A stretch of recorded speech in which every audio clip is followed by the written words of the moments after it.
Hi, this is Jason from Horrific Nightmares. Welcome to another Top 20 for 2020. Now, this one's going to be my top 20 vampire films. I'm going to be honest, vampire films are probably my least favorite subgenre of horror. But I do like what I like. It takes usually some pretty different types of vampire films in order to impress me. So sit back, relax, and enjoy my top 20. And just keep in mind, this is just my opinion. A special thank you to my good buddy Joe the Horror Man for creating this little challenge with me. Thank you, Joe. Now, coming in at number 20 is definitely a different vampire film. It's The Living Dead Girl. Now, I watched a lot of vampire movies in order to make my list, and most of them were already set, but there was a few that just made it by a hair. If you remember the stream the other night. By a hair. Anyway, The Living Dead Girl is a Gene Rollin film, and I was really, really fond of this. It was almost like it was a different type of vampire film, but it was like a vampire slasher film. And I really, really enjoyed it. So I was glad that I watched one by him that made my list. Coming in at number 19 is going to be another fairly new watch. The Central Park Drifter, or Graveyard Shift. Now, as many of you remember, that of course was Joe's icon for a long time. I've been wanting to watch this movie for so long, and I finally got a chance to watch it while I was preparing for my top 20. And I absolutely love this film. This is 80s. This film is pure 80s cheese. It's kind of like a vampire art house film, and I absolutely loved it. This is a definite recommendation. You don't really hear many people talk about this or the sequel, The Understudy. Now, coming up at number 18, let me try to move this along a little bit quicker. A Girl Walks Home Alone at Night. This was recommended by a lot of people when this first came out. I watched it on Netflix and just fell in love with it. Fantastic film, very atmospheric, and it's done in black and white. It's just a beautiful art house film. Very, very cool vampire film. Coming in at number 17 is The Nightflyer. This is an awesome Stephen King adaptation, and I have loved this film since the first time I watched it. I know that it's gotten quite hard to find. I hope we do get a Blu-ray of this sometime soon, but very happy to have this, and I love this movie. And that is number 17. Number 16, Byzantium. As I said before, I like vampire movies that are just a little bit different, and this definitely fits the bill. This is a definite recommendation. I hardly hear anyone ever talk about this, but it is fantastic. Definite recommendation. Byzantium.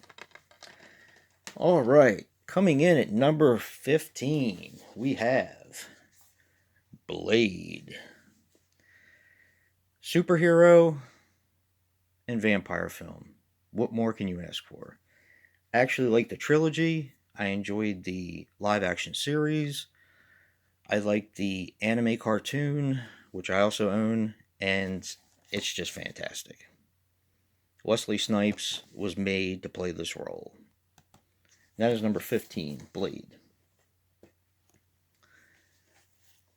Number 14 is a horror comedy, Shadow of the Vampire. This actually made my top 20 for 2020, decade of 2000 to 2009.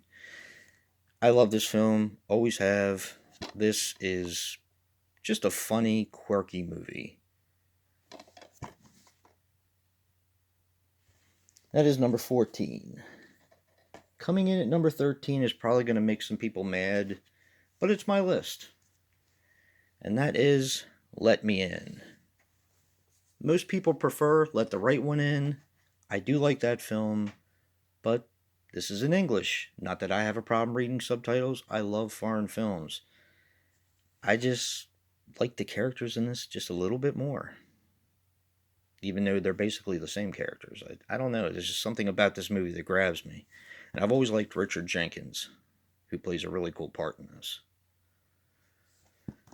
And it's a Hammer film. Yes. Let Me In. Coming in at number 12 is 30 Days of Night. This is definitely one of the best modern vampire films that I've ever seen. I couldn't get enough of this when it came out. And that's saying something because I'm not a big fan of vampires films, like I said. But yeah, 30 Days of Night. Coming in at number 11 is Salem's Lot, the original. I just found out there was a shorter cut of this film from my good buddy Brad. I didn't know that. I never knew that they had a shorter cut of the film, which is probably almost an hour shorter. And definitely eager to see that now. This film is a bit long-winded, but there are scenes in this that absolutely horrified me when I was a young kid. So, yeah. Salem's Lot, coming in at number 11. Now we've cracked the top 10. So, without further ado, coming in at number 10. You're going to love this one, Brad. It's The Lost Boys. I've always liked this film. I think this is just a fun movie. Brad says it's the twilight of the 80s, but I very much disagree with that. Just a great film. I love the characters, and it's just a fun movie. And that's number 10. I'm sure a lot of people will place this a lot higher, but it falls in as number 10 to me. Coming in at number 9 is Near Dark. I actually forgot that I pulled the Blu-ray, which I just gotten recently, and I pulled the DVD as well, but we can look at both. Near Dark is a really, really fun movie, and I still think it's underrated, even though a lot of people do talk about it. I still find it to be an unrated vampire film. Lance Hendrickson is great in this. So is the late, great Bill Paxton. Just a fantastic movie. Coming in at number 8. Should look familiar, because it made my top 20 for 2020. Decade of 2010 to 2019, and that's What We Do in the Shadows. This movie is hysterical. I can watch this movie over and over again. I'm a big fan of Flight of the Conchords, so this kind of fits right into my wheelhouse as far as humor. Absolutely love this film. Definite recommendation to anyone who hasn't seen it. It's a parody. Alright.